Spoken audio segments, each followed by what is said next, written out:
American Dream English. I have a question for you. What is your name, sir? Jamel. Jamel, where are you from? New Jersey. New Jersey. What part of Jersey you are? Central Jersey. I live in a place called Lawnside. Okay. Let me ask you something.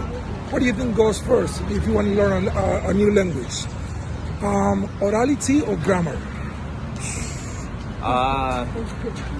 Grammar. Why? So you can speak properly. You can read it and write it.